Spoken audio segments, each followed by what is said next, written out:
Shalom, salam jumpa kembali dengan saya Pendeta Simon Petra Sihombing. Saudaraku, sebelum kita mendengarkan kebenaran firman Tuhan melalui renungan di pagi hari ini, marilah kita terlebih dahulu berdoa. Damai sejahtera Bapa yang melampaui segala akal, itulah yang memelihara hati dan pikiranmu di dalam Kristus Yesus Tuhan kita. Amin.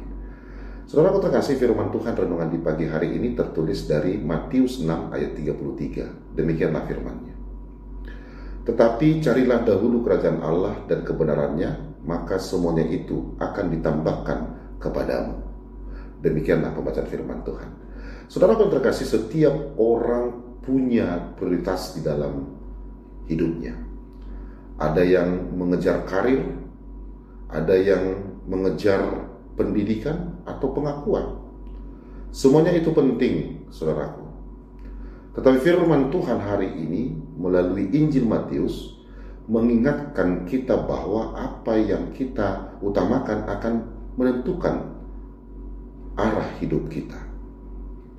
Yesus tidak mengatakan kita tidak boleh memikirkan kebutuhan hidup. Namun di sini melalui firman-Nya dia menegaskan bahwa ada sesuatu yang harus didahulukan. Apa itu?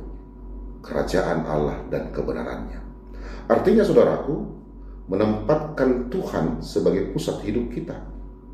Lalu kita harus hidup sesuai dengan kehendak-Nya, dan kita harus mengutamakan nilai kekal daripada hal-hal yang sementara. Persoalannya sekarang, sering kali kita terbalik. Kita sibuk mengurus kebutuhan dunia, lalu berharap Tuhan memberkati setiap rencana-rencana kita. Padahal Tuhan rindu kita lebih dulu untuk mencari Dia, lalu Dia sendiri yang akan menambahkan apa yang kita perlukan. Saudara terkasih, janji ini memberikan ketenangan bagi kita. Tuhan tahu kebutuhan kita dan Dia sanggup untuk mencukupinya. Ketika Tuhan menjadi yang pertama, tentunya hati kita akan lebih damai. Ketika Tuhan menjadi yang pertama, hidup kita akan lebih terarah.